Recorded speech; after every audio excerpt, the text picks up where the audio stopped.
இரவுக்கு வித்தியாசம் என்ன? ஆமென்.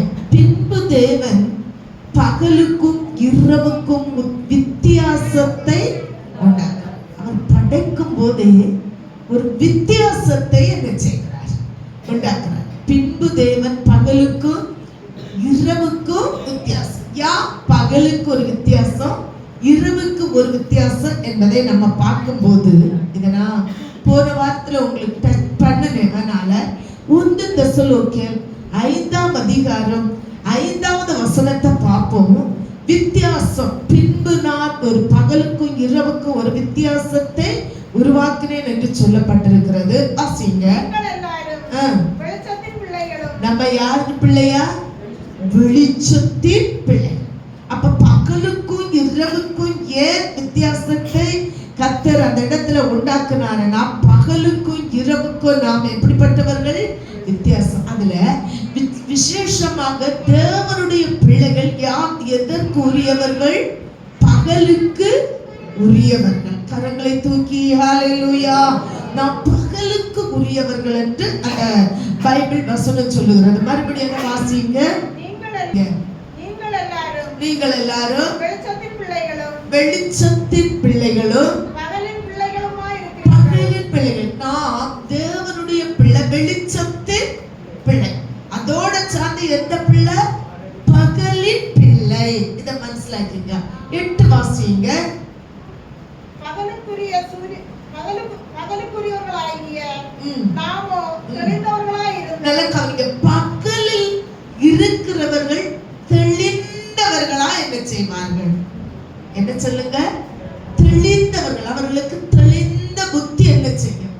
கர்த்தர் நல்லவர். ஸ்தோத்திரம். நான் பார்க்கும்போது ஒரு அப்பாவை ஷோக்கு வந்து அட்மிட் பண்ணியிருக்கு.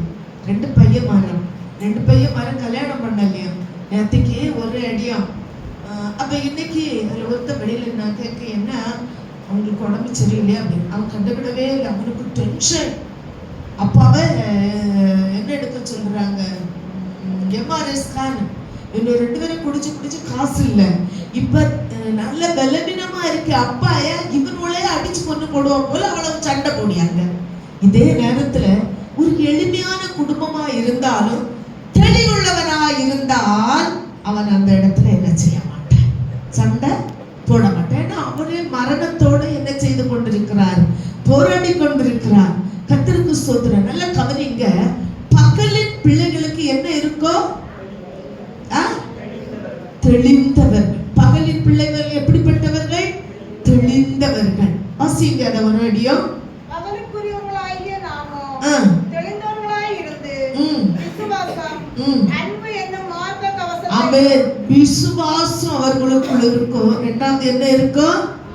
அன்பு இருக்கும். ஆமென் சொல்லுங்க.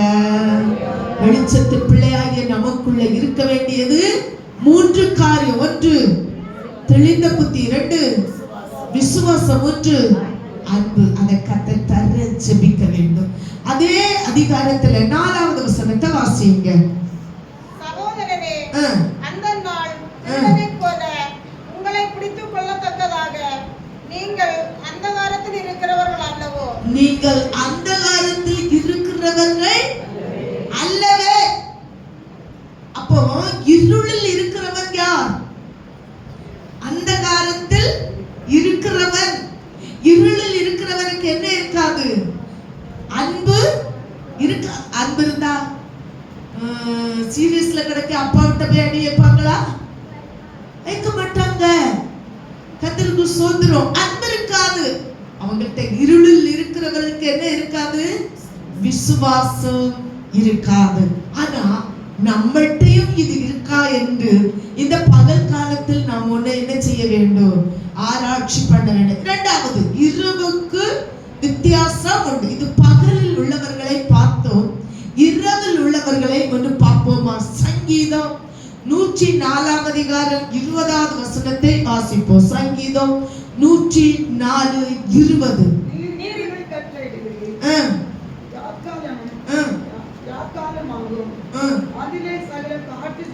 அந்த இருளுக்குள் காட்டு ஜீவன்கள் நடமாடும். கரங்களை தூக்கி. ஆமென். இருளுக்குள்ள என்ன வரும்? காட்டு ஜீவன்கள் நடமாட்டம். நம்ம ஒரு ரூமை கூட 2 நாள் யூஸ் பண்ணாத மறுநாள் டக்குனு போய் லைட் போட்டோம்னா அங்க வர பாருங்க சோத்திரம் இருளுக்குரியவைகள். அல்லேலூயா. அப்போ பகலில் உள்ளவங்களுக்கு என்ன இருக்கணும்? அன்பு, விசுவாசம், தெளிந்த புத்தி. அவர்கள் அந்தகாரத்துக்குரியவர்கள் அல்ல. இப்படி. ஆனா சில நேரம் நம்முடைய வாழ்க்கையிலேயே இது இருக்கிறது. காட்டு சோத்திரம் ஜீவன்கள் சில நேரம் நம்ம வாழ்க்கையில வருகிறதா வரையிலையா? சூழ்நிலைகள் மாறும்போது, கஷ்டங்கள் டிஃப்ரெண்ட் ஆகும்போது, கோபம், மூர்க்கம், சோத்திரம், சமாதானம் இல்லை, விசுவாசம் இல்லை, இப்படிப்பட்ட சில சூழ்நிலை வருது. தேவன் அதிலேயே வித்தியாசத்தை உருவாக்கி வைத்திருக்கிறார். இரவில் காட்டு ஜீவன்கள் என்ன செய்யும்படியா? அன்பு சபையே, தேவன் இப்படிப்பட்ட காட்டு ஜீவன்கள் நம்முடைய வாழ்க்கையிலே வராதபடி தேவன் நம்மளை காக்க ஆண்டோடைய கருத்தில் நாம் ஒப்புக் கொடுக்க வேண்டும். ஏன்னா நாம் உலகத்தில் வாழுகிறவர்கள் ஆனபடியா நம்முடைய ஜீவன் காட்டு மிருகங்கள் ஜீவிக்கிற அந்த சுபாவம். காட்டு மிருகத்துக்கு என்ன ஜீவன் இருக்குன்னு கர்த்தர் சோத்திரம் உங்களுக்கு எல்லாருக்கும் தெரியும். அதுக்கு பகுத்தறிகிற அறிவு என்ன செய்யாது இருக்காது. வளர்த்தவர்களே அநேக நேரத்திலே சோத்திரம் கொலை பண்ணுகிறது தான் காட்டு மிருகத்தினுடைய சுபாவம். உண்டா இல்லையா? கர்த்தர் நல்லவர். அப்ப அதுக்கு என்ன அறிவு கிடையாது? பகுத்தறிவு கிடையாது. அது இரவில் வாழுகிறது. 2வது 1 தெசலோனிக்கேயர் 5ஆம் அதிகாரம் 7வது வசனத்தை வாசிங்க. எடுத்துங்க 1 தெசலோனிக்கேயர் 5:7. தயவு செய்து எல்லாரும் பைபிள் எடுங்க சபையே.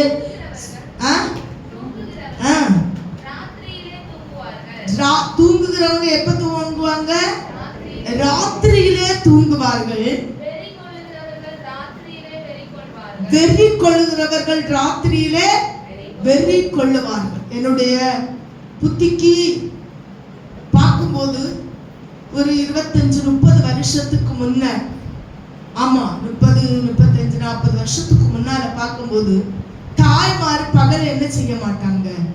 தூங்குவீங்களாமா? தூங்க மாட்டாங்க. தூங்க விட மாட்டாங்க. போய் படுத்த உடனே உங்க மாமி ஒரு காணின் பெல் அடிப்பாங்க. நீ உறங்கி நீ வந்த நாள் எனக்கு வீடு தரித்திரமாய் மாறி. அடிச்சாங்களா? அடிக்கலையா? உங்க மாமி மாதிரி காணின் பெல் அடிச்சாங்க. எவ்வளவு டயர்டா இருந்தாலும் கஷ்டமா இருந்தாலும் படுத்து தூங்க முடியாது. இப்ப தூங்குறவங்க எப்ப தூங்குகிறோம்? பாருங்க தேவப்பிள்ளை, இந்த வசனத்தை தெளிவா வாசிங்க மறுபடியும். தூங்குகிறவன் ராத்திரியில் தூங்குவான், குடித்து வெறிக்கிறவன் ராத்திரியிலே குடித்து என்ன செய்வான்? வெறிப்பான். அப்ப அவன் பகலுக்குரியவன். வித்தியாசம் இருக்குல்ல? அதை அறிஞ்சுக்கிடுங்க. சிலவங்க நம்ம குடிச்சு வெறிச்சி வெறி கொள்ளுகிறவன் பகலில் வெறி கொள்ளக்கூடாதுன்னு ஆவியானவன் அதை தெளிவா என்ன செய்யிருக்கிறார், சொல்லி இருக்கிறார். மறுபடியும் வாசிங்க அந்த வசனத்தை.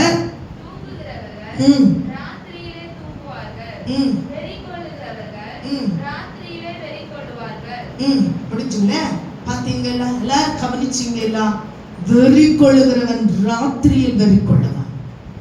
இதை பார்த்தா வித்தியாசம் இல்ல. கர்த்தர் பெரியவர். ஆமென் சொல்லுங்க. இரவுக்கும் பகலுக்கு வித்தியாசத்தை காட்டு. 2வது பாருங்க, என் ஜனத்துக்கும் உன் ஜனத்துக்கு வித்தியாசத்தை காட்டு. அப்படியானால் தெய்வத்தை ஆராதிக்கிற தேவ பிள்ளைக்கும் தெய்வத்தை ஆராதிக்காத தெய்வ பிள்ளைக்கும் நிச்சயம் ஒரு வித்தியாசம் உண்டு. வேதத்தை தூக்குற தேவ பிள்ளைக்கும் வேதத்தை தூக்காத பரிகாசம் பண்ணுகிற கர்த்தருடைய பிள்ளைக்கும் ஒரு வித்தியாசம் உண்டு. வித்தியாசம் பண்ண வேண்டும். பாருங்க கர்த்தருடைய பிள்ளையில அந்த வித்தியாசத்தை நம்ம பார்க்கும்போது யாத்ராகமம் 8ஆம் அதிகாரம் 22வது வசனத்தை நாம் வாசிக்கும் போது, சோத்ரம் பார்வோன் ஜனங்களை ஆராதிக்க விடாத காரணத்தினால் கர்த்தருக்கு சோத்ரம் ஒரு பெரிய ஸ்தோத்திரம் வாதையை அந்த இடத்திலே கர்த்தர் அனுப்புகிறார். அதை அனுப்புறது கர்த்தர். ஆனா அந்த ஜனங்கள் தேவனை ஆராதித்த ஜனங்களை மாத்திரம் கர்த்தர் விசேஷமாய் காத்தார். யாத்திராகமம் எங்கன்னு தேடியவங்க நிறைய பேர் இருக்காங்க. பக்கத்துல இருக்கவங்க சப்போர்ட் பண்ணுங்க. யாத்திராகமம் சொன்னா உங்க வேதத்துல ஃபர்ஸ்ட் பேஜிலே வர ஆதியாகமம் யாத்திராகமம். அந்த யாத்திராகமத்துல 8ஆம் அதிகாரத்துல 22வது வசனத்தை வாசிங்க. பூமியின் நடுவில் நானே கர்த்தர் என்பதை, பூமியின் நடுவில் நானே கர்த்தர் என்பதை நீ அறியும்படி என் ஜனங்கள் இருக்கிற கோசேன் நாட்டில் அந்நாளிலே வண்டுகள் வராதபடிக்கு அந்த நாட்டை விசேஷப்படுத்தி காத்தார். ஹalleluya. ஆராதிக்கிற தேவ பிள்ளை ஸ்தோத்திரம். காலேஜில் எப்படி இருக்கோமா? ஹalleluya. கர்த்தருக்கு ஸ்தோத்திரம். ஆராதிக்கிற தேவ பிள்ளையா சபையில கர்த்தரை ஆராதிக்கும் போது எப்படி என்று சொல்லுகிறோம்னா, சோத்திரம் பார்வோன் காலத்திலே எல்லா இடத்திலும் சோத்திரம் பார்வோன் வீடு முதல் அடிமை பெண் வேலை செய்கிற வீடு வரை தலைப்பிள்ளை சங்கார். ஆனா தேவன் அந்த வசனத்துல ஒரு அருமையான காரியம் சொல்றார். மறுபடியும் வாசிங்க. பூமியின் நடுவில் நானே கர்த்தர் என்பதை, நான் கர்த்தர் என்பதை நீங்கள் அறியும்படிக்கு என் ஜனங்கள் இருக்கிற, தேவன் கர்த்தர் என்பதை நீங்கள் அறியும்படி என் ஜனங்கள் இருக்கிற கோசேன் நாட்டில் அந்நாளிலே வண்டுகள் வராதபடிக்கு அந்த நாட்டை விசேஷப்படுத்தி. Praise the Lord. ஹalleluya சொல்லுங்க. ஹalleluya. ஹalleluya. நல்ல கவனிங்க கர்த்தருடைய பிள்ளைகளே. அந்த நாட்டை கர்த்தர் என்ன செய்தாரா? விசேஷப்படுத்தினார், காத்தார். எதுக்குன்னு அதுக்கு முன்ன வசனம் சொல்லி இருக்கிறது. நானே கர்த்தர் என்று நீங்கள் அறியுங்கள். இந்த கொரோனா வீட்ல அநேக இடங்கள்ல பாதிப்பு வந்தது. அவர்களை விட நீங்களும் நானும் நீதிமான்கள் அல்ல. ஆனா கர்த்தர் உங்களை விசேஷப்படுத்தி என்ன செய்தார்? காத்தார். ஆமென் சொல்லுங்க. கரங்களை தூக்கி விசேஷப்படுத்தி காத்தார். நம்மோட உறவு நம்மளை விட்டு போனார்கள், நம்ம சொந்த பந்தம் போச்சு, நம்ம ஃப்ரெண்ட்ஸ் போச்சு. ஆனா நீங்கள நான் அவர்களை விட நல்லவர்கள் அல்ல, பாவிகள் ஆகிலும் தேவன் வேதத்தை தூக்கின ஒரே காரணத்தால் உங்களை என்னை காத்தார். அதான் நான் அடிக்கடி சொல்ல, தேவனை ஆராதிக்கிற பிள்ளைகள், தேவனுக்காய் உழைக்கிற பிள்ளைகள், தேவனுக்காய் கொடுக்கிற பிள்ளைகள் ஒரு நாளும் ஒரு காலமும் நஷ்டமடைந்து போவதில்லை. ஒருவேளை நீ பெரிய பேங்க்ல எண்ணியது பேங்க் பொழிச்சு போகலாம், ஆனா கர்த்தர் உன்னை பொழிய விட மாட்டார். கர்த்தருடைய பேங்க்ல போட்டு ஆமென். நீ எதிர்பார்க்கிற காரியத்தை நான் உனக்கு செய்யும்படி உன்மேல் நான் நினைவுள்ளவனாய் இருக்கிறேன். ஆமென்.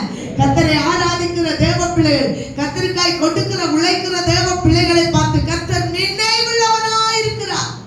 இல்லாத பட்சத்துல நீ ஆண்டவரை ஆண்டவரை என்று கூப்பிடும் போது வித்தியாசத்தை காண முடியாது. கவனிங்க, அவர் அந்த இடத்தை எப்படி கோசேன் நாட்டை தேவன் விசேஷப்படுத்தினார். ஹalleluya. அதையே சொல்லணும் போல தோணுது. தேவ பிள்ளை எவ்வளவு அருமையாய் காக்கிறார்கள். மனுஷனுக்கு மரணம் உண்டு, துன்மார்க்கனுக்கு என்ன சம்பவிக்குதோ அது போல நமக்கு எல்லா உலகத்துல உண்டு. ஆனால் கர்த்தர் நம்மளை காக்கிறார். அதே அதிகாரத்துல 21வது வசனத்தை வாசிங்க.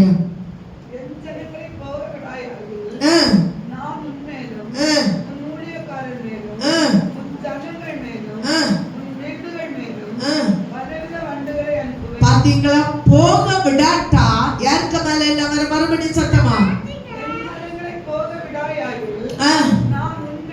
உன்மேலும் பார்வோனே, உன்மேலும் கவனிங்க, உன்மேலும் உன் ஊழியக்காரன், பார்வோனுடைய ஊழியக்காரன் மேலும், உன் ஜனங்கள் மேலும், உன் வீடுகள் மேலும் பலவித வண்டுகளை. ஹalleluya. ஆராதிக்காதவர்களுக்கு ஆராதிக்கிறவர்களுக்கு வித்தியாசம் தெரியுதா சபையே? ஆமென். வீட்ல உட்கார்ந்து இருக்கோம், நல்ல டிவியை போடுறோம், எங்க ஆண்டவரே ஆண்டவரே இவர்களை ஆசீர்வதியும் அவர்களை ஆசீர்வதியும் நாங்க கூய் ஆண்டோட சமூகத்துல ஜெபிக்கும். நீ வீட்ல உட்கார்ந்து அழகா சோபாயில இருந்து நல்ல டிவி பார்க்க. தேவ பிள்ளை ஆராதிக்கிறவருக்கு பாதுகாவல் உண்டாய். ஆராதிக்காதவனுக்கு பலவிதமான வண்டுகள் உண்டு. ஒன்று வண்டு வர காரணமே ஆராதிக்க ஜனங்களை விடாத காரணத்தினாலதான் அங்க வண்டு போயிற்று. ஆமென். அடுத்துதான் ஆண்டவர் சொல்லுகிறார், கோசே நாட்டை என்னை ஆராதிக்கிற ஜனத்தை அதே தேசத்துக்குள்ள இருந்து பாருங்க, இந்த கன்னியாகுமரிக்குள்ள இருந்து முக்கியமான ஒரு இடத்தை தேவன் பாதுகாத்தார். அல்லேலூயா. பாதுகாத்தாரே அவர் நல்லவர், அவர் கிருபை என்றும் உள்ளார். என்னை நடத்தினார் அவர் நல்லவர், அவர் கிருபை என்றும் உள்ளார். அல்லேலூயா. எப்பவும் நினைக்கணும் என்ன நடத்துகிறார். ஆனா நிறைய பேருக்கு திருப்தியே இருக்காது. ஆனா வேதம் ரெண்டு இடத்துல திருப்தி இருக்காதுன்னு சொல்லுது. பாதாளத்துக்கு திருப்தி இருக்காது. இன்னொன்னு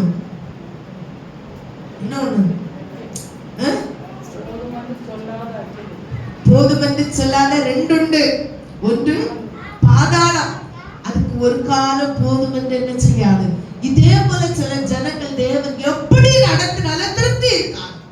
அவங்க பாக்குறது யாரை பார்ப்பாங்க? அவங்களோட ஹை லெவல்ல இருக்கிறவங்கள பார்ப்பாங்க. அவங்க துன்மார்க்கமா ஜீவிச்சது வேதம் சொல்லுது, உலகத்தில் கனமுள்ள மனுஷன் மிருகத்துக்கு ஒப்பானவன். அவன் மிருகத்தை போல ஜீவிக்க, இவன் கணக்கு போட பரலோகராஜ்யத்துக்கு போக்கு ஓடிக்கொண்டிருக்கவை. ஐயோ அவனை பாரு அவனை பாரு. ஆனா அவன் மிருகத்துக்கு சமமா இருக்கிறார். மரணம் வந்தா மிருகமும் அவனும் ஒத்து மறிக்கிறார்கள் என்பதை இவன் மறப்பான். இவனுக்கு பரலோக ராஜ்யமும் வேணும், மிருகத்தை போல ஜீவிக்கிறவனுடைய ஆசீர்வாதமும் வேணும். இல்லைங்க, அவனை பாதுகாக்கிறான். 23 வாசிங்க.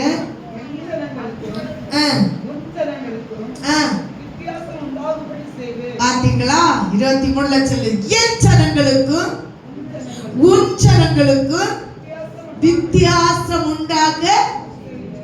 ஆமென்.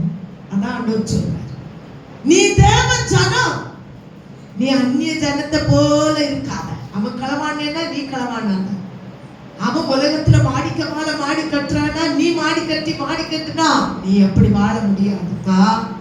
சூத்திரம். அல்லேலூயா. உன் ஜனத்துக்கு என் ஜனத்துக்கு வித்தியாசத்தை காட்டுவேன். காட்டினாரா காட்டேனியா? எல்லா வீட்டுக்கு போச்சு. பார்வோனுக்கு வீடு முதல் வித்தியாசமான வண்டு போச்சு. ஆனா கோசே நாட்டில இருந்து ஆராதித்த தேவ பிள்ளைகளை வண்ட என்ன செய்யல. ஹalleluya. அதான் ஆண்டவர் சொன்னாரு, நீ எனக்கு கொடுத்து பாரு, நான் உன் பலகணியை திறந்து இடங்களாத போக மட்டும் உன்னை ஆசீர்வதிப்பேன். போதுமென்கிற மட்டும் கர்த்தர் இனி ஒருவங்கிட்ட கேட்காதபடி தேவனே ஆசீர்வதித்து விசேஷமா நடத்துவார். கர்த்தருக்காக உழைத்து பாரு, நீ கனமடைவாய். ஒருவன் எனக்கு ஊழியம் செய்வானானால் அவன் என் கூட இருத்துவேன் நான் வரும்போது. அதுதான் தேசம். உழைத்து தெய்வத்துக்கு ஊழியம் செய்கிறவன தேவன் கூட இருத்துவார். அல்லேலூயா. யாத்ராகமம் 9ஆம் அதிகாரம் 4வது வசனத்தை வாசிங்க. கர்த்தர் இஸ்ரவேலின் மிருக ஜீவன்களுக்கும் எகிப்தியரின் மிருக ஜீவன்களுக்கும் வித்தியாசம் பண்ணுவார். ஆமென். நல்லா கவனிச்சீங்களா? ஹலோ, உங்களை மாத்திரம் விசேஷமா தேவன் காப்பதல்ல, உன் மிருக ஜீவனை கூட தேவன் காப்பார். ஹalleluya. பாருங்க, உன் மிருக ஜீவனிலே ஒன்று கூட சாவதில்லை ஆண்டவர் சொல்றார். வாசிங்க. இஸ்ரவேல் புத்திரருக்கும் தேவர்கள் எல்லாவற்றிலும் ஒன்றும் சாவதில்லை என்றார். ஒன்று கூட சாவதில்லை. சாவாத கர்த்தர் என்ன செய்வான்? முத்திரை போடுவார், காப்பார். ஆமென் சொல்லுங்க சபையே. ஒரு அருமையான கர்த்தருடைய தாசன், ஒரு ஊழியக்காரன் ஒரு நாள் வெளி ஊழியத்திற்கு போனாராம். வீட்டுக்கு முன்ன ஒரே ஒரு வாழை நின்னுச்சு. அந்த வாழை ஒரு கொலை போட்டு, மனுஷன் தானே ஆசை இருக்குல்ல. அவர் சொன்னாராம், ஆண்டவரே நாங்க குடும்பமா ஊழியத்து போறோம், இந்த வாழையை கர்த்தர் என்ன செஞ்சுக்கிடணும், காத்துக்கிடணும். நாங்க வாழ்ந்தவரை யாரும் தொட்டுறக்கூடாது, அது பழுத்துடக்கூடாது. அவங்க போயிட்டாங்க ஊழியத்தை. திருப்பி வரும்போது வாழை இல்லை. அவன் கள்ள வெட்டி எடுத்துட்டு என்ன செஞ்சுட்டான், போயிட்டான். கர்த்தர் காக்கிறவர், ஆராதிக்கிற தேவ பிள்ளையை காக்கிறவர். இவர் வந்தோட சொன்னாரு, ஏசப்பா உங்க கையிலப்பா நான் ஒப்பு கொடுத்துட்டு போனேன், இந்த வாழைக்குலையை வெட்டிட்டு போனவனுக்கு தூக்கம் வரக்கூடாது. அவன் குழந்தை வைக்கணும். நான் தூங்குகிறேன், இவன் நல்லா தூங்கினார், அவனுக்கு தூக்கம் வரையில. அவன் கொண்டு வாழைக்குலையை வீட்டு முன்ன ராத்தி வச்சுட்டு ஓடிட்டு. ஆனா அதை யாருன்னு ஆண்டவர் காட்டி கொடுத்தார். ஆமென். காப்பா உன்னை காப்பா காப்பவருண்டோ இனிமேலும் காத்திடுவா கலங்காதே மனமே காத்திடுவா நம்பிக்கையோடு. அல்லேலூயா. ஈஸ்வரோடு பாத்தீங்களா, கர்த்தர் ஒரு சோத்திர வித்தியாசத்தை காட்டுவேன் என்று சொன்ன ஒரு மிருகம் கூட சாகாமல் காத்தார். அண்டு 11:5 வாசிங்க. யாத்திராகமம் 11ஆம் அதிகாரம் 5ஆம் வசனத்தை எடுத்தவங்க வாசிங்க. சிங்காசனத்தின் மேல் வீற்றிருக்கும் பார்வோனுடைய தலைப்பிள்ளைகள் முதல் கேந்திரம் வரைக்கும் அடிமை பெண்ணுடைய தலைப்பிள்ளைகள் வரைக்கும் எகிப்து தேசத்தில் இருக்கிற முதல் பேர் அனைத்தும் மிருகஜீவன்களின் தலையீச்சு அனைத்தும் அமைச்சிடுங்க. ஸ்தோத்திர. பார்வோன் ராஜாவுக்கு தலைப்பிள்ளை முதல் ஏந்திரம் அரைக்கிற அடிமைப்படு. தூக்கம் வரலன்னா அழகா உங்க தொடையில ஒரு முள்ளு கொடுத்துருங்க, வெக்கமே இல்லையே. முழிச்சிருந்து வசனம் உள்ளுக்கு போட்டு ஆமென் சொல்லுங்க. நிமிர்ந்திருந்து பாருங்க, கமராதுங்க. கர்த்தர் உங்களை ஆசீர்வதிப்பார். அடுத்து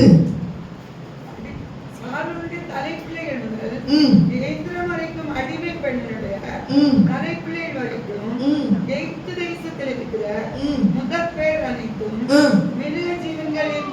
மிருக ஜீவன்கள்ல வர முதல் பேர் அனைத்தையும்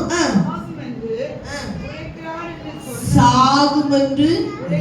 ஆனா எல்லாமே பார்வோனுக்கு தலைபிள்ளை முதல் மிருக ஜீவத்துல இருக்கிற தலைபிள்ளை முதல் செத்தது.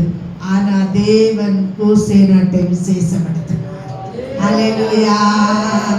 கர்த்தரை தெய்வமாய் கொண்ட ஜனம் பாக்கியம். கர்த்தர் காத்தார். 7ஆவது வசனத்தை வாசிங்க தேவ பிள்ளையே.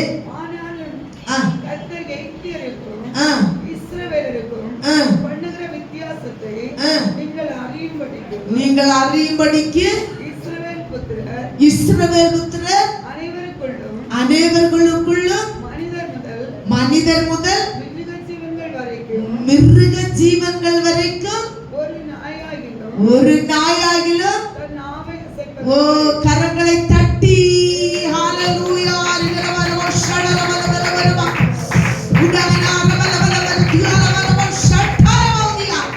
ஒரு நாய்க்கு நாவு கூட என்ன செய்யல, அசைக்கப்படல. ஆராதிக்கிற வித்தியாசம் தெரியுதா?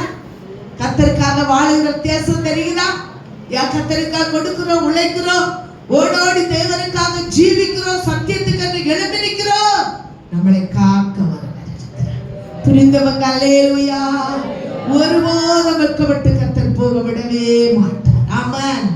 அடுத்து பாருங்க, சாப்பாட்டில் வித்தியாசம் வேண்டும். எதுல வேண்டும்? சாப்பாட்டில் வித்தியாசம்.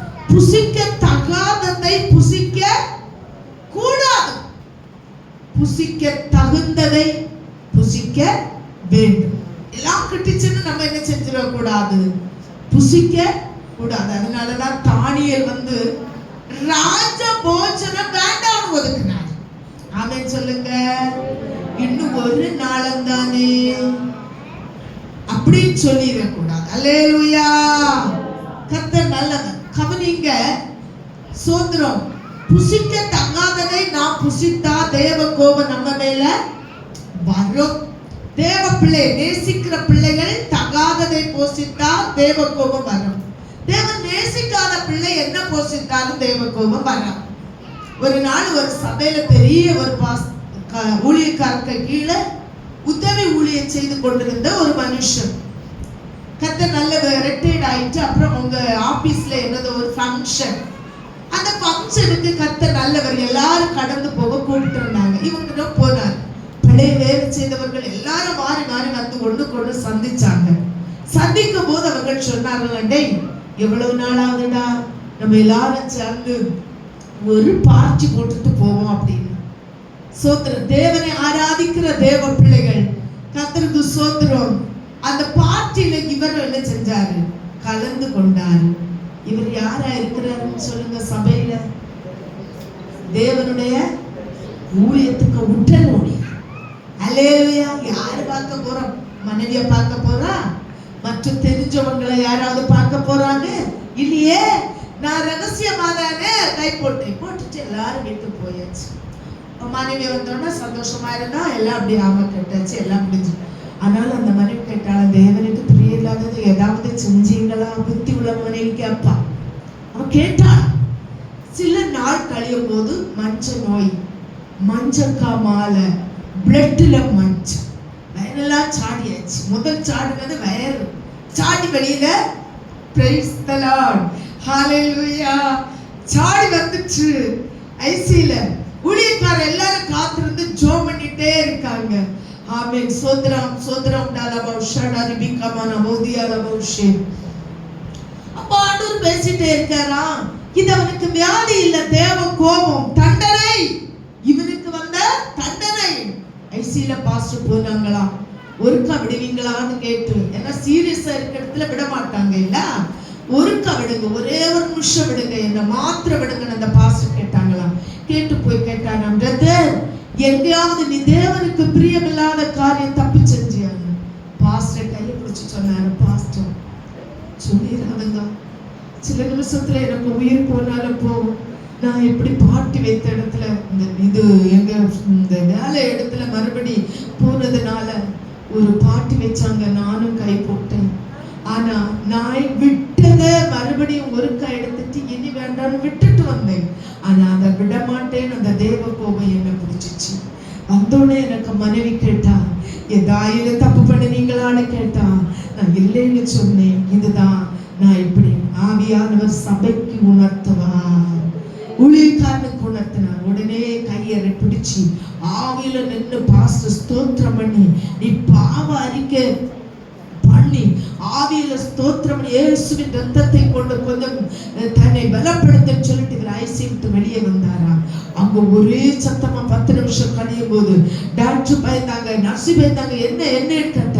இல்ல, என்ன இயேசுவோட ரத்தத்தை கொண்டு கழுவுகிறார், நான் உணர்வடைந்தேன், அதனால தேவன் என்னை கழுவுறார், எனக்கு விடுதலை.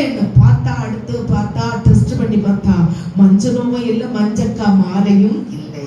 தேவ கோபமும் பின்னால வர என்பதை சற்று மறந்து போக வேண்டாம். வித்தியாசம் உண்டு. ஆமென். சோத்திரம். லேவியராகமம் 11ஆம் அதிகாரம் 20வது வசனத்திலே, அருவருக்கப்பட்டதை நீ புசிக்க கூடாது. எடுத்தவங்க வாசிங்க.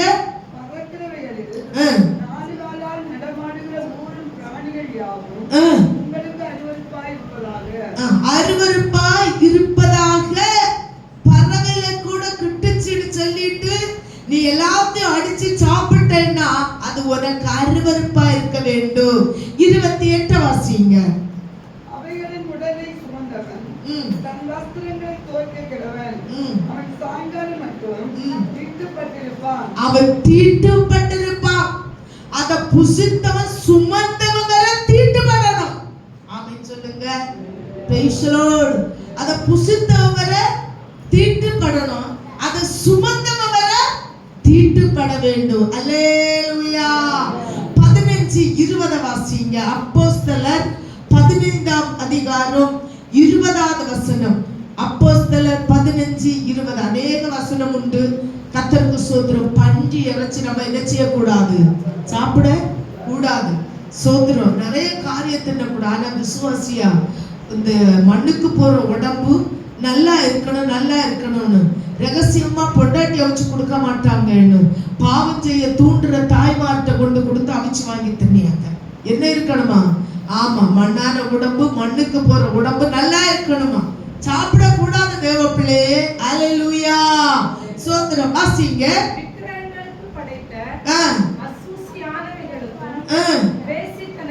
ஒரு நிமிஷம் நின்று போவியா? விக்கிரகங்களுக்கு படைத்ததை சாப்பிடக்கூடாது. ஆமென் சொல்லுங்க. விக்கிரகங்களுக்கு படைத்ததை சாப்பிட கூடாது. கடையில போய் சாப்பிடும். நல்ல ஒரு விக்கிரக ஆராதனை செய்கிற ஒரு மனுஷன் கர்த்தருக்கு ஸ்தோத்திரம். அல்லேலூயா சொல்லுங்க. முதல் அவன் சமைச்சவங்க விக்கிரகத்துக்கு வச்சுட்டு தான் என்ன போடுவாய், சாப்பாடு போடுவான். ஆனா நீ அங்க போயிருந்து நீ விக்கிரகத்தை வச்சியான்னு விசாரிக்க தேவை இல்லை. எல்லாம் கவனிங்க, அதுக்கு வசனம் இருக்கு, அதுக்கு தேவை இல்ல. உன் முன் படைக்கப்பட்டதை நீ என்ன செய்யணும், சாப்பிடணும். ஆனா அந்த விக்கிரகத்துக்கு வச்சிருக்க நீ கண்டு அந்த இடத்திலே மனதார மனசாட்சி குற்றமா என்ன செய்யக்கூடாது, சாப்பிட கூடாது.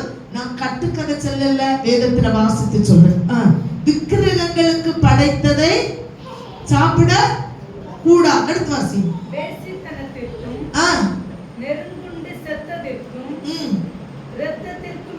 ஒரு நிமிஷம்.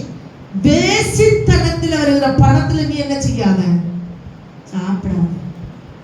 ஆமென் ஆமென். ஜாக்கிரதையா இரு. சோத்ரம் ருசியா கிட்டது, சுண்டுக்கு ருசியா கிட்டது, பசிச்சு எனக்கு என்ன நான் காணேனே. வேசித்தனம் பண்ணின படத்துல வர்றத நீ சாப்பிடாத. ஆமென். அடுத்து நெருங்குண்டு செத்திருக்கிறதை நீ சாப்பிடாத. ஏய்ஷலோடு ஹல்லேலூயா சொல்லுங்க. நெருங்குண்டு இருக்கு, அதை திருப்பி வாசி. நெருங்குண்டு செத்ததற்கும் இரத்தத்திற்கும் விலகி இருக்கும்படி. இரத்தம் இது நிறைய பேர் பண்ணி வெட்டிய முதல் ரத்தத்தை வீட்டுல வந்து அழகா வரட்டி என்ன செய்யணும், ரத்தம் சாப்பிட கூடாது. ரத்தம் சிந்த வேண்டும் தவிர ரத்தம் சாப்பிட கூடாது. கர்த்தருக்கு ஸ்தோத்திரம்.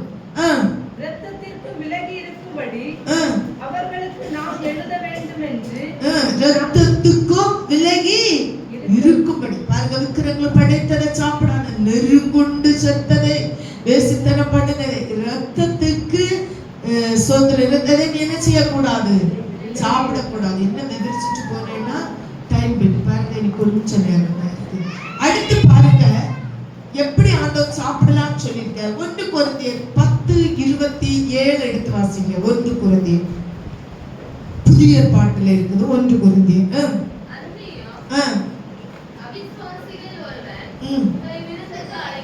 நல்லா கவனிங்க. உன்னை கெடுக்கணும்னு அவிசுவாச விருந்துக்கு விழிப்பான்.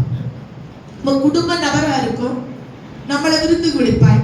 விருந்து விழிச்சு என்ன செய்வான், அக்கிரமம் செய்வான். ஆம்பளை எல்லாம் குடிச்ச கூட்டிட்டு போவான். மற்ற மாதிரி நம்ம சாப்பிடாத வகையில என்ன செய்வான், அவனுக்கு முகத்தை நாம் பார்ப்பதா கர்த்தருடைய முகத்தை பார்க்கிறதான இந்த இடத்துல நம்ம விசுவாசிய தெளிவா தெரியும். ஆமென் சொல்லுங்க.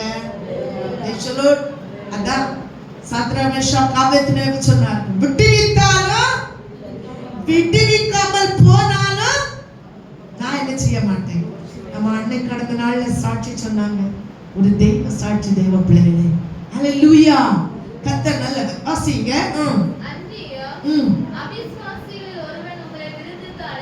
அவிசுவாசி முறுக்கு சுட விழிப்பான். தீபாவளி நீ போகாது.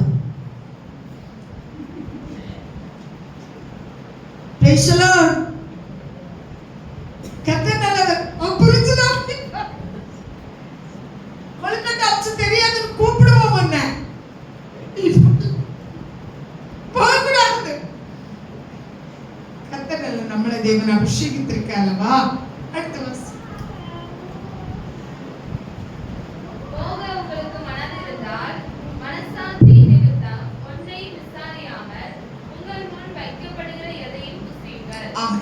அவன் எது செய்தானோ செய்யலையோ, உன்னை கூப்பிட்டானா உனக்கு முன்ன வச்சதை நீ என்ன செய்யலாம், சாப்பிடு. நீ எங்க வச்சு தந்தியா கேட்காத. எப்படி தந்த கேட்காத, விசாரியாதே. அவன் சொல்லுங்க. அதனால பிராந்தி ஊத்தி தந்தா விசாரிக்க அதை குடிச்சுக்கலாமா? அது தெரியுமா தெரியாதா பிராந்தி? அப்படி அதை சொல்லவில்லை. சாப்பாட்டுல அவன் எதை வச்சு தந்தாலும் நீ விசாரியாத. கர்த்தருக்கு ஸ்தோத்திரம். அல்லேலூயா. உங்கள் முன் வைக்கப்பட்டது என்னதென்று நீ என்ன செய்ய வேண்டாம். அடுத்து 28 வாசி.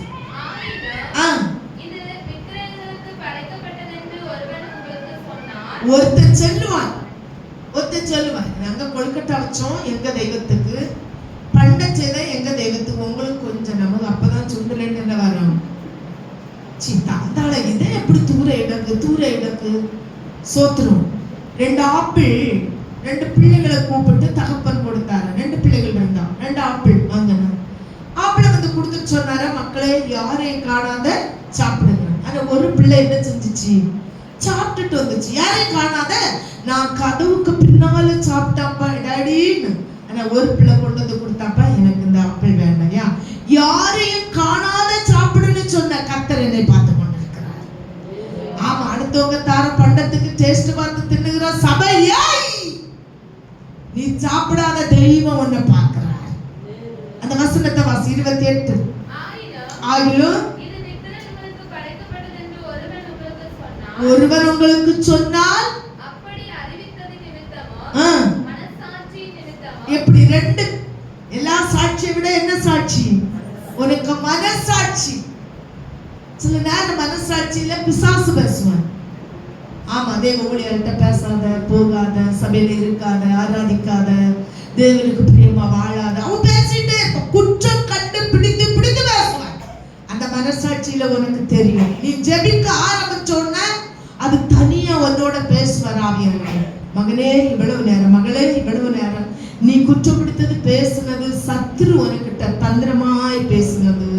ஆமென் சொல்லுங்க சபையே, ஆமென் சொல்லுங்க. அது விட்ட பகுதியை வாசி. அப்படி அறிவித்தது நிமித்தம் 2 காரியம். அறிவித்தாச்சு, அடுத்து புசிக்காத. சரி என்ன வரனாலும் சோத்திரம். அல்லேலூயா. முந்தி உள்ள அம்மாமாரு சொல்லுவாங்க, செல்ல வேற எங்க இருக்குமா, சீலக்கட்டுல. அடுத்த வீட்டுல இல்லைன்னு சொல்ல போக மாட்டாங்க. என்ன அப்படி இல்லை.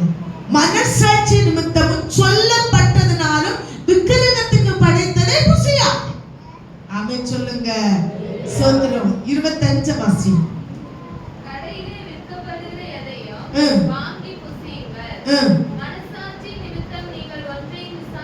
நீ விசாரிக்காத. கடையில போய் இப்ப ஒரு 2 வடை வேணும், 2 சம்சா வேணும். அவங்க நிறைய கிண்டு போட்டோ வச்சு அவனுக்கு தெய்வத்தான் மராதிப்பான். நீ வேங்க கேட்கவா, இது விக்கிரகத்துல வச்சியா, நான் பெரிய பரிசுத்தம் வேணும் கேட்கத்தியாக இல்லாம எதுக்கு வச்சா உனக்கு என்ன? நீ காசை கொடுக்குற, வாங்குற, அதுக்கு விசாரியாத. முடிஞ்சுல 25 முடிஞ்சா விசாரிக்க கூடாது. அப்போஸ்தலர் 10:10 இருந்து 15 வரை கொஞ்சம் ஸ்பீடா வாருங்களேன்.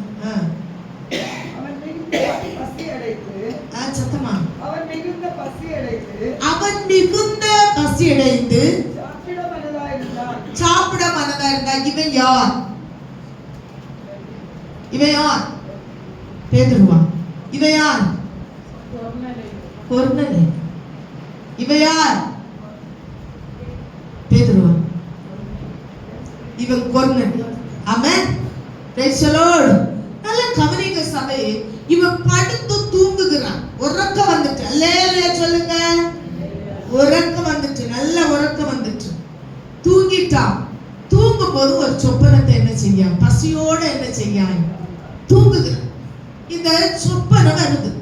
அதுல காணுகிற காட்சியாக நான் சொல்ல, சொப்பனத்துல வரை நீ ஜெயிக்கணும். சொப்பனத்துல அந்த குட்டி சரி கட்லட்டு கீழே விழுந்துறாங்க.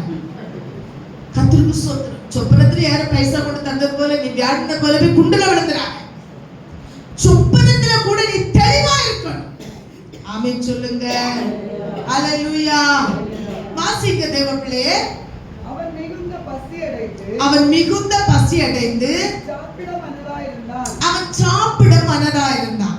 அதற்கு அவர்கள் ஆயத்தம் பண்ணுகையில் அவன் ஞான திருஷ்டி அடைந்து வானம் திறந்திருக்கிறதாகவும். நல்ல கவனிங்க. சாப்பிட ஆயத்தாக லேட் ஆச்சு. அதுக்குள்ள ஒரு செல்ல உறக்கம் இவருக்கு என்ன செஞ்சிச்சு? வந்துச்சு. இந்த செல்ல உறக்கத்துல இவர் என்ன செய்கிறாரு? ஞான சிருஷ்டியை பார்க்கிறார். ஒரு சொப்பனத்தை என்ன செய்கிறாரு?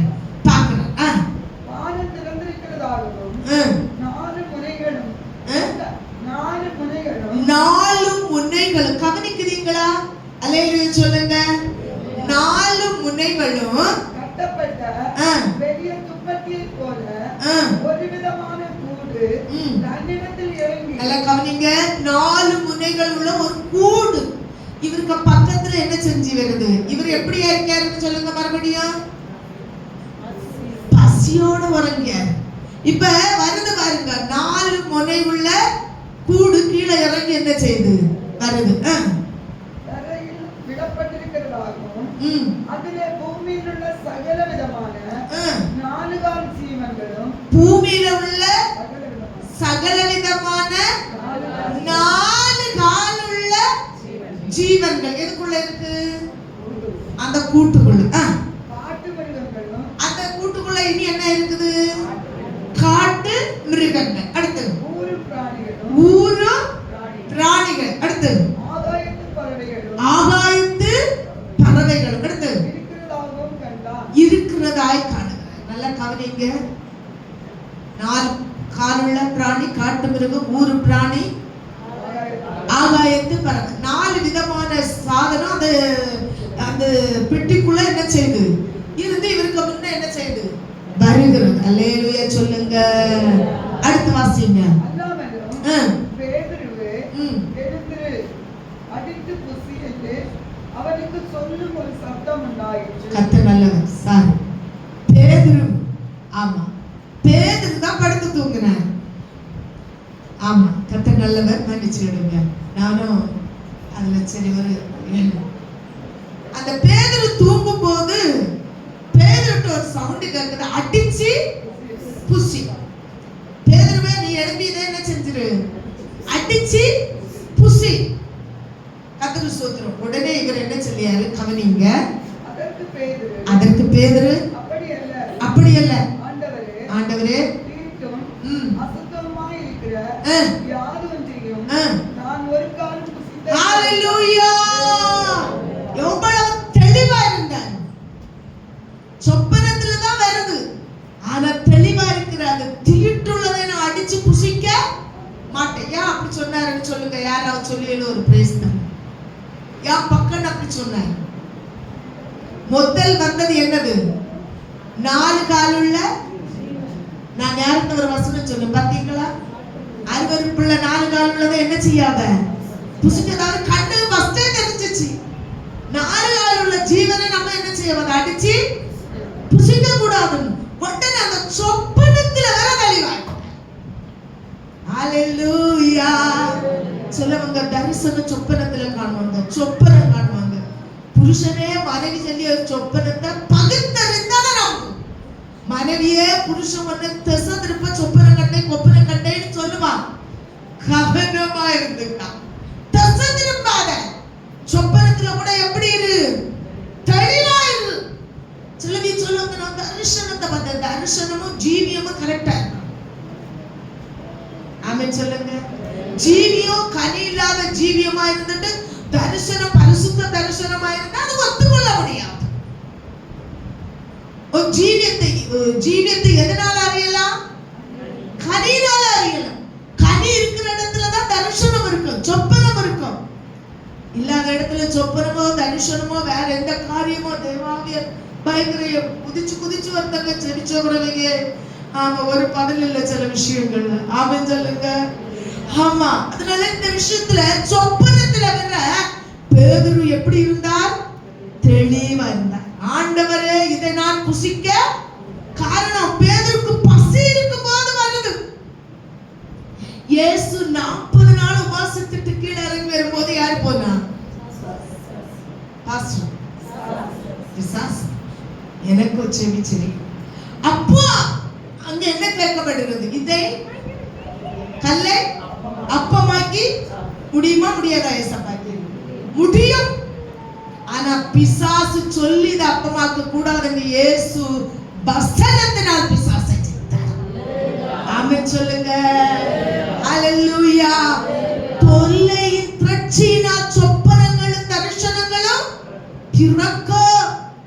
ஆமென் சொல்லுங்க சபையே. ஹalleluya! பாருங்க, அடுத்து வாசிங்க.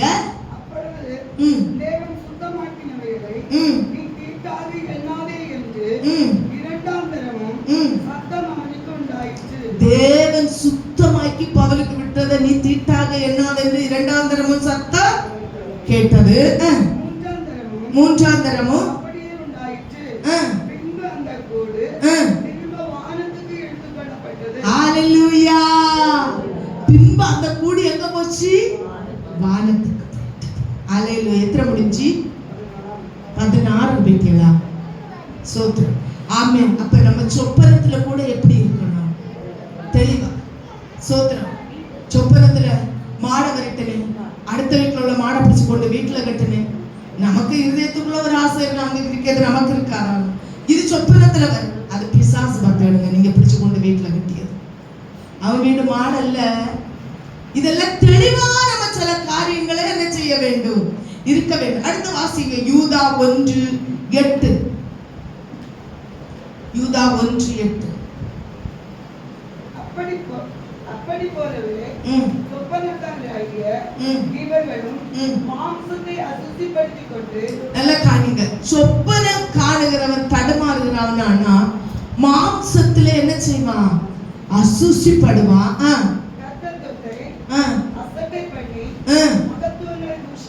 ஆமென். பாத்தீங்களா? இதை விளக்கணும்னா என்ன நிறைய அரை மணிக்கூர் ஆகிரும். ஒரு நல்ல செய்தி இந்த ஒரு வசனத்துல இருக்கு. ஒரு காப்போட வாசிங்க பாப்போம். ஹalleluya. கொஞ்சம் சத்தமா. அப்படி போலவே சொப்பனக்காரராகிய மாம்சத்தை அசுத்தப்படுத்திக் கொண்டு. நல்ல கவனிங்க. மாம்ச சொப்பனக்காரங்க சொப்பனக்காரியவங்க. கர்த்தர் நல்லவர். ஒரு நாள் ஒரு குடும்பத்துல ஒரு பையன் காணாத போயிட்டான். குடும்பத்துல ஒரே அழுகம். மனைவி வீட்டுல நின்னா மனைவி வீட்டுல இருந்து பையனை காணல. மனைவி வீட்டுக்கார சொன்னாங்களா அவன் வேலைக்கு போறேன்னு போனா காணல. அப்போ இந்த பெற்ற தாய் ஒரே அழுத வீட்டுல சபையில பாஸ்டர்ட்ட எல்லாத்தையும் சொல்லி ஆராதனை முடித்து ஒரு சிஸ்டர் சொன்னாங்களாம் அது நீ என்ன அழுது பிரயோஜனம் இல்ல, அவன் செத்து தண்ணீர மிதந்து போறதாய் நான் சொப்பனை கண்டுவிட்டேன். அவன் போயிட்டான், செத்துட்டான், நீ அமைதிப்பட்டுரு. அப்படி இருக்குமோ இவங்க அப்படி சொல்லும் போது யாருக்காருனாலும் பொறுக்க முடியுமா? அழுதாங்க. இதே ஆராதனையில முடிச்சு ஊழியக்காரர்கள் போறாங்க பார்க்க இந்த தாய். அங்க ஒரே அழுக. என்னன்னு கேட்டா சொன்னாங்களாம் இந்த அம்மாவுக்கு ஆண்டவர் காட்டி கொடுத்துட்டாரு தரிசனத்துல, அவன் செத்து போனான், தண்ணியில மிதந்து போனான். இந்த பாஸ்டர் எல்லாம் கோவப்பட்டு அவங்கள வீட்டுக்கு வரட்டுனாங்க. அப்படி வீட்டுக்கு போனாங்க. அப்புறம் அந்த பாஸ்டருக்குள்ள ஒரு வைராக்கி, ஆண்டவரே நான் ஒரு ஆசாரிய ஊழியக்காரன், நீங்க ஏன் எனக்கு காட்டல? அப்படின்னு சொத்த பின்னும்போ எனக்கு காட்டுங்க ஆண்டவரே. சபையும் கொஞ்சம் விசுவாசிகளை சேர்ந்து அழுது ஜெபிக்கும் போது தெளிவு ஆவியானவர் பேசினாரு. சில நாட்களில் பதில் வரும். அதுபோல ஒரு லெட்டர் அம்மாவுக்கு வந்த. அம்மா நான் சாவல்ல உட்கார்ந்துருக்கேன், நான் இப்ப வீட்டுக்கு வர மாட்டேன், சில நாள் கழிஞ்சு. ஆனாலும் தாய்க்கு இந்த சொன்ன தரிசனம் தான் முன்னா நின்றுட்டே இருந்துச்சு. சித்தாச்சு கண்டாச்சு கள்ள லெட்டரோ. சில நாட்கள் கழிஞ்சு இந்த லெட்டர் எந்த இடத்துல போஸ்ட் பண்ணு பார்த்து அங்க ஆட்களை விட்டு பார்த்தா அவன் அங்க வேலை செஞ்சுட்டு. எப்படி சொப்பனம் ரெடியா இருக்குதா? அல்லேலூயா. அதனாலதான் தெளிவறிய வேண்டும். தரிசனமானாலும் சொப்பனமானாலும் தெளிவாய் நீ அறிய வேண்டும். கர்த்தர் பெரியவர். இங்க பாருங்க, சொப்பனத்தினால் தடுமாறினவன் வாசிங்க. சொப்பனக்காரராகிய இவர்களும் மாம்சத்தை அசுசிப்படுத்திக் கொண்டு கர்த்தத்துவத்தை அசட்டை பண்ணி மகத்துவங்களை தூஷிக்கிறார். சொப்பனத்தில் தடுமாற்றம் வர கூடாது. வித்தியாசத்தை கண்டீங்க இல்ல? சாப்பாடு எல்லாத்துலயும் நமக்கு ஒரு வித்தியாசம். அடுத்து கன்னிகையிலும் மனைவிக்கும் வித்தியாசம் உண்டு. கன்னிகைக்கும் மனைவிக்கும் வித்தியாசம் உண்டு. கர்த்தர் பெரியவர். கரங்களை தூக்கி அல்லேலூயா சொல்லுவோம். பாருங்க, ஒரு மனைவி புருஷனுக்கு பிரியமா எப்படி இருக்குப்பா, எப்படி இருக்கணும் ஆமா அப்படின்னு பார்ப்பாங்க. ஏன்னா புருஷனுக்கு இந்த கூட்டு பிடிக்கும், ஏன்னா புருஷனுக்கு இந்த டிஃபன் பிடிச்சோம். நீங்க சில வீட்டுல பாருங்க, புருஷன் சாப்பாடு வருவாங்கன்னா அன்றைக்கு அந்த வீட்டுல கரியல் பொரியல் எல்லாம் இருக்கும். ஆமா, புருஷன் இன்னும் வரமாட்டான் சாப்பிட மாட்டான்னா பழையதெல்லாம் வச்சு சமாளிச்சு முடிச்சிருவோம் அப்படின்னு. ஆமென் சொல்லுங்க. கர்த்தருக்கு ஸ்தோத்திரம். இது புருஷனை பிரியப்படுத்துகிறார். கன்னிகை புருஷனை பிரியப்படுத்த மாட்டா, தெய்வத்தை பிரியப்படுத்த மாட்டா. நான் உமக்கு பிரியமானதை செய்ய எனக்கு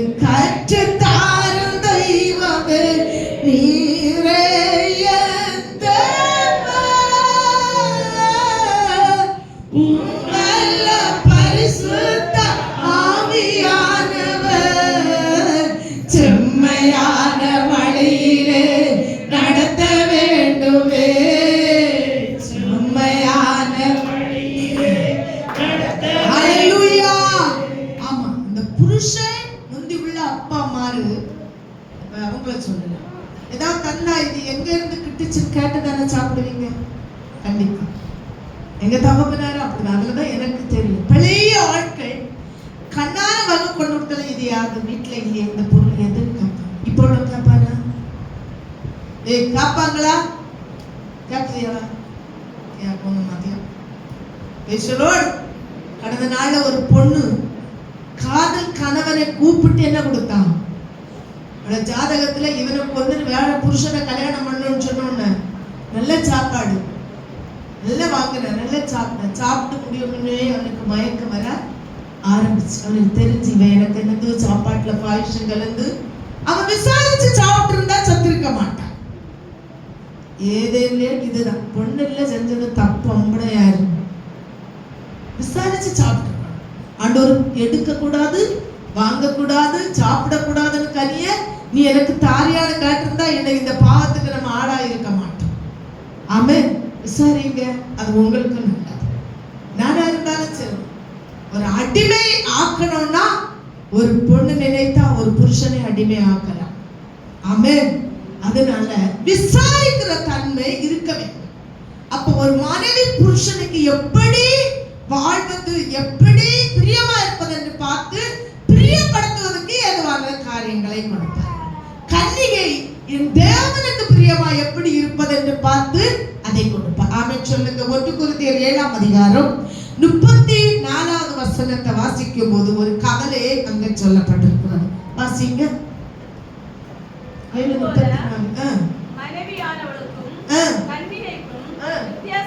மனைவிக்கும் கன்னிகைக்கும் வித்தியாசம் உண்டு.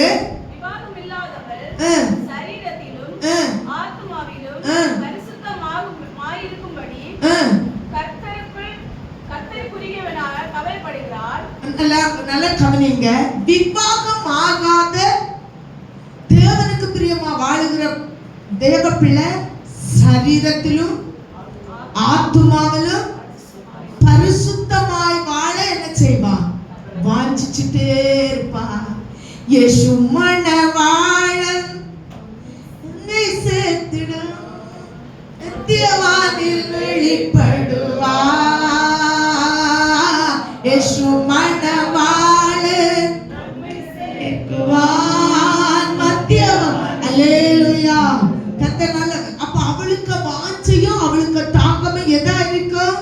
தெய்வத்துக்கு பிரியமா வாழ வேண்டும் என்று இருக்கும். விட்டு எடுத்துட்டு வாசிங்க அந்த ஒரு வசனத்தையும்.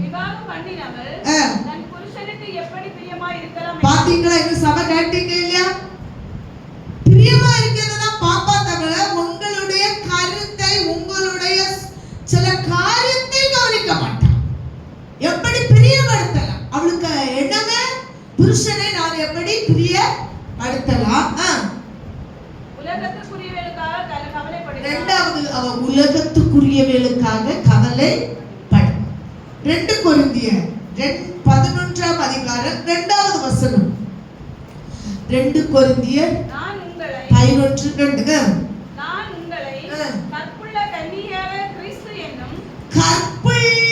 கன்னிகையாகிய கிறிஸ்து என்னும் ஒரே புருஷனுக்கு ஒப்புக்கொடுக்க. ஆமென். ஒரே புருஷனுக்கு ஒப்புக்கொடுக்க நியமித்தபடியால் உங்களுக்காக தேவ வைராக்கியமான வைராக்கியம் கொண்டிருக்கிறேன். ஆமென். கற்புள்ள ஜீவியமாக்கும் பரிசுத்த ஜீவியம்.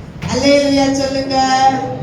ஆவிக்குரிய ஜீவியம் கற்புள்ள ஜீவியம். லேவியராகமம் 10ஆம் அதிகாரம் 10வது வசனம். நான் நேரம் ஆகிட்டு அதனால கொஞ்சம் வாசித்தீங்கன்னா. லேவியராகமம் 10:10. பரிசுத்தம் உள்ளதற்கும் பரிசுத்தம் இல்லாததற்கும் தீட்டுள்ளதற்கும் தீட்டில்லாததற்கும் வித்தியாசம் பண்ணும்படிக்கு வித்தியாசம். தீட்டுள்ளதற்கு தீட்டில்லாதது, பரிசுத்தம் உள்ளதற்கு பரிசுத்தம் இல்லாதது ஒரு வித்தியாசம். நம்ம ஒரு ரட்சிக்கப்பட்ட தெய்வத்துக்கு பிள்ளை எப்பவுமே நினைக்கணும், நான் தீட்டுள்ளதற்கும் அருவருப்புள்ளதற்கும் நான் தொட கூடாது. ஹல்லேலூயா. எசேக்கியேல் 22ஆம் அதிகாரம் 26வது வசனத்தை தயவு செய்து கொஞ்சம் பைபிள் திறந்து பாருங்க. அது கிடக்கா அந்த வசனம் அப்படின்னு. எசேக்கியேல் 22 2:26 நீ பேஜ் நம்பரை எழுதி வைக்கணும்னு நான் ஆசைப்படுகிறேன். அதன் ஆசாரியர்கள் என் வேதத்துக்கு அநியாயம் செய்து என் பரிசுத்த வஸ்துக்களை பரிசுத்த குலைச்சலாக்குகிறார்கள். ஆசாரியர்கள் என்ன செய்யாங்க? பரிசுத்த குலைச்சலாக்குனார்கள். எந்த இடத்த திருப்பி வாசிங்க. அதன் ஆசாரியர்கள் என் வேதத்துக்கு அநியாயம் செய்கிறார்கள். என் வேதத்துக்கு என்ன செய்கிறார்கள்? அநியாயம் செய்து என் பரிசுத்த வஸ்துக்களை பரிசுத்த வஸ்துக்களை பரிசுத்த குலைச்சலாக்கு. நாம் பரிசுத்த வஸ்துக்களை குலைச்சலாக கூடாது. வாக்கு தர்க்கத்துக்கு நம்ம போக கூடாது. பண்டிகை வந்து நம்ம முத்த என்ன செய்யக்கூடாது? போடக்கூடாது. அது என்ன செஞ்சு போடும்? பீறி போடும். நீ பரிசுத்தமா ஸ்தோத்திரம் பண்ணிட்டு நடந்துட்டே, நான் பரிசுத்தவான், நான் பரிசுத்தவான், அப்படி இல்ல வேதம், இப்படி இல்ல. நீ சட்டம் பேச போகவே வேண்டாம். ஆமென், ஆமென் சொல்லுங்க. ஹல்லேலூயா. எரேமியா 16:19 வாசிங்க. உங்களை கர்த்தர் பிரித்தெடுத்தார். இதற்கென்று கர்த்தர் என்ன செய்தார்? பிரித்தெடுத்தார். வாசிங்கம்மா. எரேமியா 16:19 என் பலனும் என் கோட்டையும் என் அடைக்கலமாகிய கர்த்தாவே, புறஜாதிகள் பூமியின் கடையாந்தரங்களில் இருந்து உம்மிடத்தில் வந்து மெய்யாகவே எங்கள் பிதாக்கள் பிரயோஜனமில்லாத பொய்யையும் மாயையும் கைப்பற்றினார்கள் என்பார்கள். 19 வாசிச்சீங்க. எரேமியா 16:19 பிரித்தெடுத்தார்கள். அந்த வசனத்துல வரும், கர்த்தர் என்னை பிரித்தெடுத்தார், உலகத்துல இருந்து பிரித்தெடுத்தார். ஒருவேளை நான் அதுல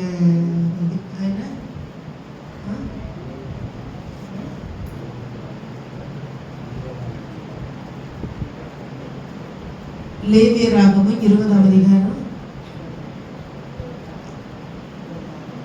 26 வாசிங்க. லேவியராகமம் 20:26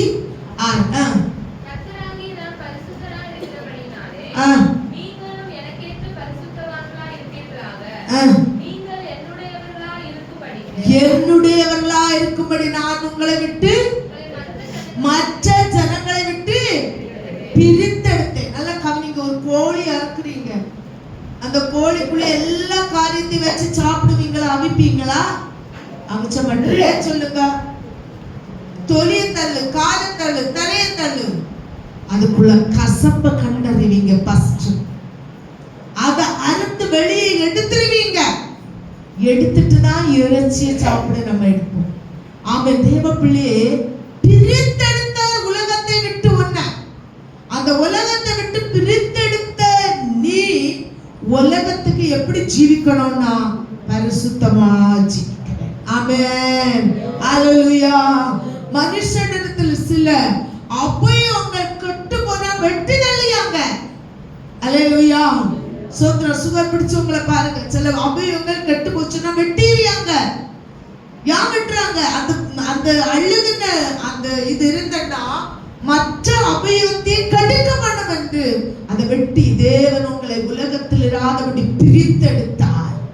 ஆண்டவருக்காக வாழ பாருங்க. தேவப்பிள்ளை 10 கன்னியே பார்த்தீங்கன்னா 5 பேர் தீவெட்டியோடு இருந்தார்கள், 5 பேர் என்ன செய்யவில்லை? சோத்திரம். ஆமென். அவங்க கொண்டு வந்த எண்ணெயெல்லாம் அணைஞ்சு போச்சு, ஆயத்தம் இல்லை. 5 பேர் ஆயத்தம் உள்ளவர்களா இருந்தார்கள். தேவன் அழைக்க வருகிறது. ஆயத்தம் இல்லாதவர்களை அழைக்க வரவில்லை, ஆயத்தம் உள்ளவர்களை அழைக்க வருகிறார். ஆக நம்ம ஓடுகிற ஓட்டம் என் இயேசு வெளிப்படும் போதுதான் அது தெரியும் நம்ம எங்க போறோம் அப்படின்னு. பாருங்க, அதுல ஒரு வித்தியாசத்தை கர்த்தர் காட்டுறார். எல்லா கர்த்தருடைய பிள்ளைகளும் ஒரு நிமிஷம், ஆண்டவரே நான் எந்த சூழ்நிலையில இருக்கிறேன், ஆண்டவரே என்னுடைய வாழ்க்கை எப்படி இருக்கிறது என்பதை ஒருக்கா நம்ம பார்ப்போம். எல்லா கர்த்தருடைய பிள்ளைகளும்